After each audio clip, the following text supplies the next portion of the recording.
Nektari Gjumas.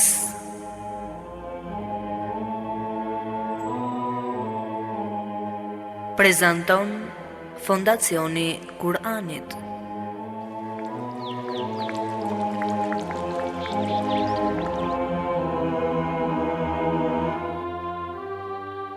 Gjumaja, dita më e bukur e javës. Gjumaja, simboli unitetit të muslimanëve. Gjumaja, koha e të shkuarit më pranë Allahut. Gjumaja, lulishte me lule të shumta e të ndryshme, me të cilat zbukurohet shpirti. Eja një çdo të gjuma të shëtisim me kopshtin e mbushur me dije dhe të mbledhim bashkë nektarin e luleve të saj e të kënaqemi me to. Çdo ditë të gjuma jemi me ju nëpërmjet emisionit Nektari Gjumas. Bismillahirrahmanirrahim. Alhamdulillahi Rabbil Alamin, wassalatu wassalamu ala Sayyidina wa Nabiyyina Muhammad wa ala ahlihi tayyibin tahirin. وصحبه المنتجبين وعلى جميع الأنبياء الله والمرسلين. Me emrin e Allahut, të gjithë mëshirshmit, mëshirëplotit. Falënderimet më të sinqerta janë vetëm për Allahun e Madhëruar. Paqja dhe mëshira e Allahut qofshin mbi profetin Muhammad, mbi familjen e tij të pastër, mbi shokët e tij të zgjedhur dhe mbi të gjithë të dërguarit dhe profetët e Allahut xhaleshanhu. Të nderuar dëgjues dhe shikues, ju përshëndes me përshëndetje dhe bukur islame. Assalamu alaikum wa rahmatullahi wa barakatuhu. Paqja, mëshira dhe begatit e Allahut qofshin mbi ju.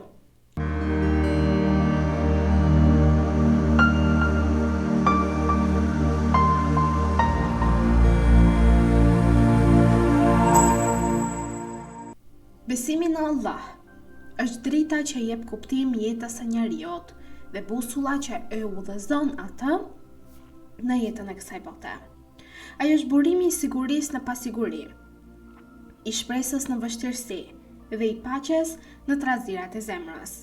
Kur njeriu e mbush zemrën me bindje të sinqertë në krijuesin e tij, çdo sfidë merr kuptimin e saj, çdo dhimbje shndrohet në urtësi dhe çdo hap jetës lidhet me një qëllim më të lartë. Besimi nuk është vetëm një bindje e brendshme, por një forcë transformuese që ndikon në moralin, sjelljen dhe marrëdhëniet e njeriut me të tjerat. Ai ndërton ndërgjegjen, fistikëron karakterin dhe krijon një lidhje të fortë mes njeriut dhe drejtësisë hyjnore. Një shoqëri e ndërtuar mbi besimin në Allah bëhet më e drejtë, më e mëshirshme dhe më e qëndrueshme në atë. Sepse themelet e kësaj shoqërie nuk mbështeten vetëm në ligjet e kësaj bote dhe në ato ligje njerëzore, por mbështeten në vlera të përjetshme hyjnore, në fuqinë absolute të Zotit të gjithësisë.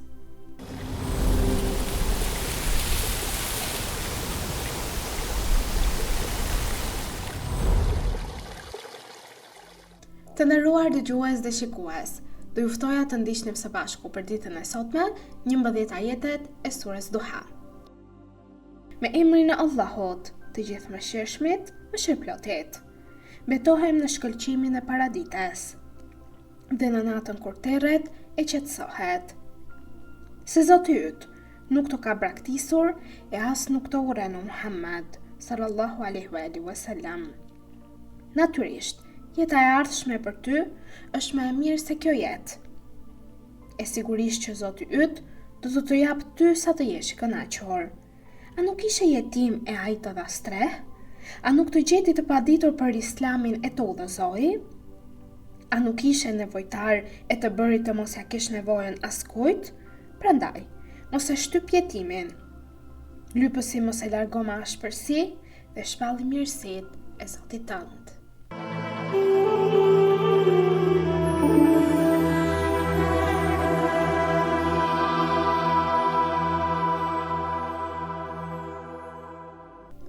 Të dashur vëllezër dhe motra, në emisionin e ditës së sotme të Nektarit të Gjumas, do të flasim rreth temës ndikimet e besimit në Allah tek njeriu dhe mbi të gjitha tek shoqëria. Besimi në Allah është drita që ndriçon zemrën e njeriut dhe jep kuptim ekzistencës së personit. Ai është burimi i qetësisë shpirtërore, themeli i moralit dhe forca që e drejton njeriu drejt së mirës, drejtësisë dhe fisnikërisë. Kur zemra mbushet me bindjen e sinqertë në krijuesin e saj, jeta nuk shihet më si një rrugë e verbër, por si një udhëtim i udhëhequr nga urtësia dhe mëshira hyjnore. Besimi në Allah i jep njeriu sigurinë në kohë pa sigurie, shpresë në kohë vështirësie dhe durim në sprova. Ai e çliron zemrën nga ankthi i tepruar për një dynja e cila është kalimtare dhe e lidh njeriu me horizontin e përjetësisë. Një zemër besimtare, kurse si nuk thyhet lehtë, sepse ajo mbështetet tek fuqia absolute e cila nuk do besohet kurrë. Për te i dimensionit personal, besimi në Allah është edhe themeli mbi të cilin ndërtohet dhe shoqëria. Ajo shoqëri e drejtë, ajo shoqëri e moralshme dhe ajo shoqëri e qëndrueshme. Një shoqëri që e njeh Allahun si sundues dhe ligjvënës, e respekton drejtësinë, ndershmërinë, përgjegjësinë dhe solidaritetin. Kur individët e një shoqërie udhëhiqen nga forca dhe dashuria për Allahun, ligjet morale nuk janë vetëm rregulla të jashtme, por bindje të brendshme. Në thelb të temës për ditën e sotme, besimi në Allah është një revolucion i brendshëm që transformon mendjen, zemrën dhe veprat e njeriut. Ai nuk është thjesht një deklarat e gjuhës, por është një realitet i gjallë që pasqyrohet në sjellje, në vendime dhe në marrëdhëniet tona në shoqëri. Sa më i thellë të jetë besimi në Allah, aq më e ndritur bëhet jeta e individit dhe më e shëndosh bëhet më pas struktura e shoqërisë. Besimi në Allah ka ndikim të drejtë për së drejti në ndërtimin e karakterit të njeriut, sepse Allahu thotë: vërtet, me përmendjen e Allahut qetësohen zemrat. Ajeti 28 i surës Ra'd. Dhe Kurani këtu thekson se zemrat gjejnë qetësi vetëm përmes përmendjes së Allahut dhe besimit në Zotin një dhe të vetëm.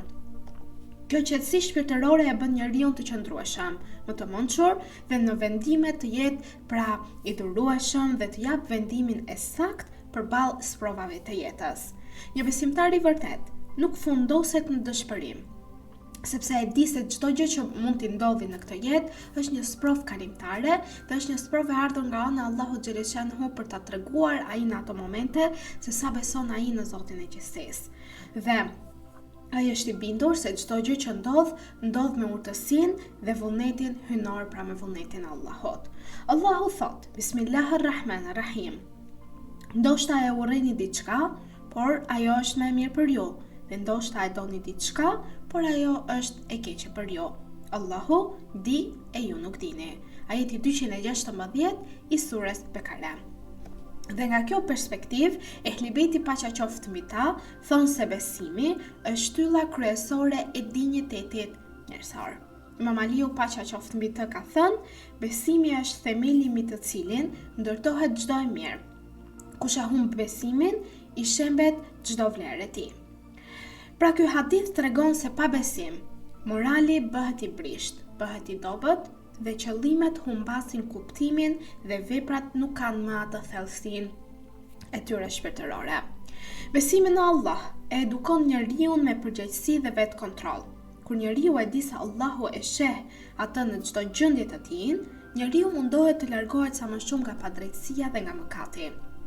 Por kjo ndodh vetëm për atë të cilin e di vlerën e këtij besimi dhe e njeh Zotin e gjithësisë.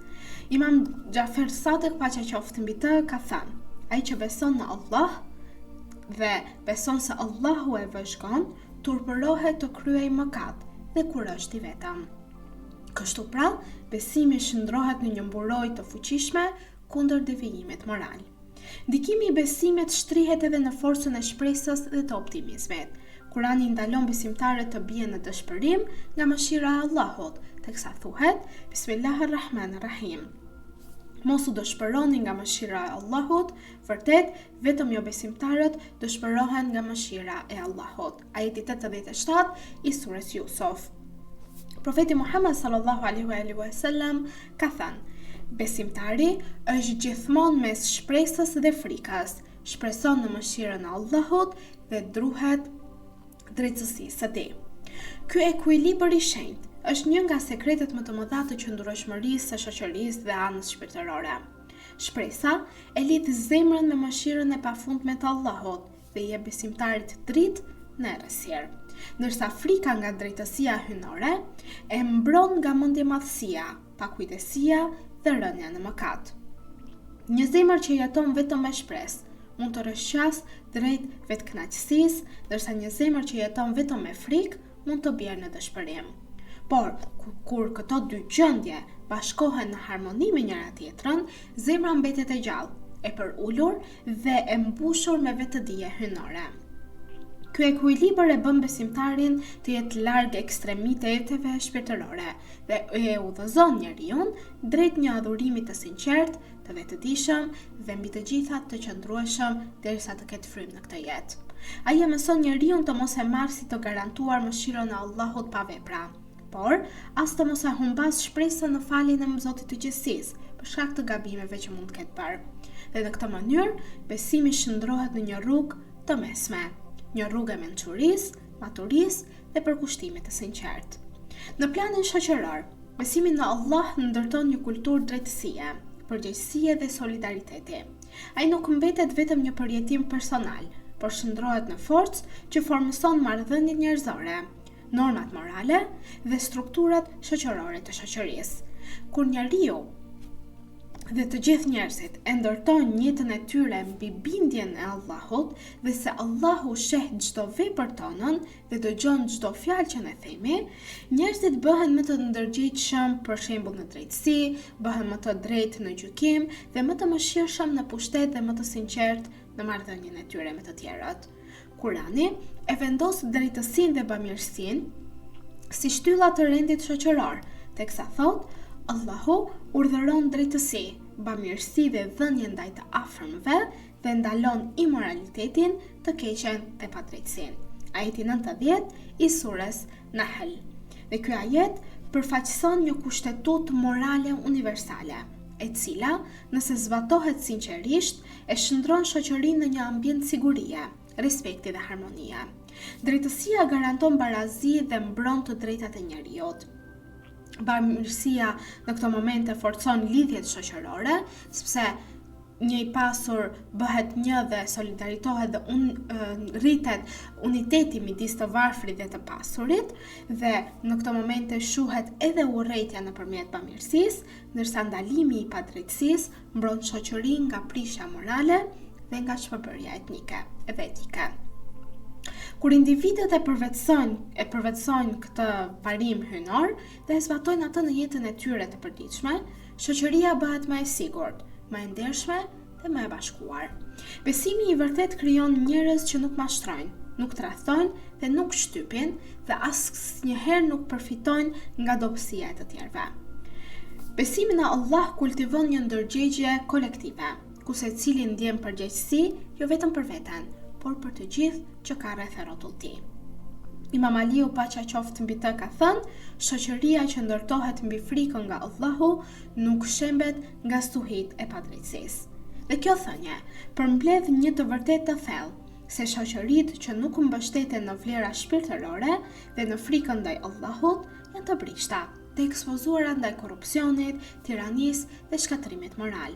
Ndërsa një shoqëri që e ka Allahun si boshtin e saj moral, ka themele të forta që janë rezistence ndaj krizave, sprovave, padrejtësive dhe tundimeve të pushtetit e shumë të tjera. Dhe në këtë mënyrë, të nderuar dëgjues dhe shikues, besimi në Allah nuk është vetëm dritë për zemrën e individit, por edhe shtyllë e fortë për ndërtimin e një shoqërie të drejtë, të qëndrueshme dhe të bekuar. Ai formon njerëz të përgjegjshëm, udhëheqës të drejtë dhe komunitete që jetojnë në paqe, në ndershmëri dhe në mëshirë totale. Besimi në Allah gjithashtu nxit dhe mshurinë dhe ndihmën reciproke. Allahu thot në Kuranin e Shenjtë se ata që besojnë dhe bëjnë vepra të mira, për ta ka shpërblim të madh. Ajeti i 9 i surës Maide. Pra besimi është i lidhur me veprat e mira. Bëj mirë, gjë mirë, inshallah. Transmetohet nga Imam Hasani paqja qoftë mbi të se ka thënë: besimi i vërtet nuk është vetëm në zemër, por shfaqet në dorën që jep dhe në zemrën që fal në momente gabimi. Kështu pra, besimi shndrohet në motor të bamirësisë, drejtësisë sociale dhe harmonisë ndërnjerëzore. Të nderuar dëgjues dhe shikues, besimi në Allah është forca transformuese e jetës së njeriut dhe e kthen atë në themele më të forta për një shoqëri të shëndosh. Besimi e pastron zemrën, e ndriçon mendjen dhe e fisnikëron moralin dhe e drejton shoqërinë drejt drejtësisë, paqes dhe mëshirës së përhershme. Një individ me besim të fortë është dritë për veten e tij. Është një shoqëri e ndriçuar dhe një shoqëri e mbështetur në besim është një dritë që mbar njerëzimin e ndriçon. Në këto momente të nderuar dëgjues dhe shikues, duke ju lënë në mbrojtje dhe ndihmën e Allahu xhaleshenhu dhe duke ju uruar një xumë të begat, ju përshëndes me përshëndetjen e bukur islame. Assalamu alaikum wa rahmatullahi wa barakatuhu. Paqja, mëshira dhe begati të Allahut qofshin mbi ju. أيها الذين آمنوا إذا نودي للصلاة من يوم الجمعة فاسعوا إلى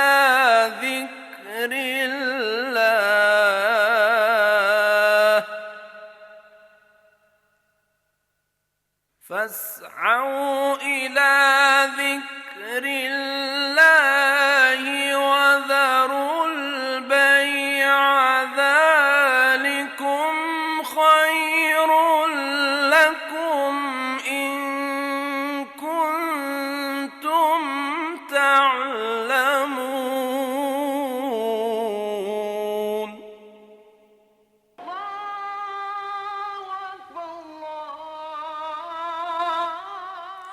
O ju që besuat, kur bëhet thirrja për namaz, ditën e xumas, esni shpejt për aty ku përmendet Allahu, dëgjojini hutbën, falni namazin, e lini shitblerjen. Kjo është shumë më e dobishme për ju nëse jeni që e dini. أشهد أن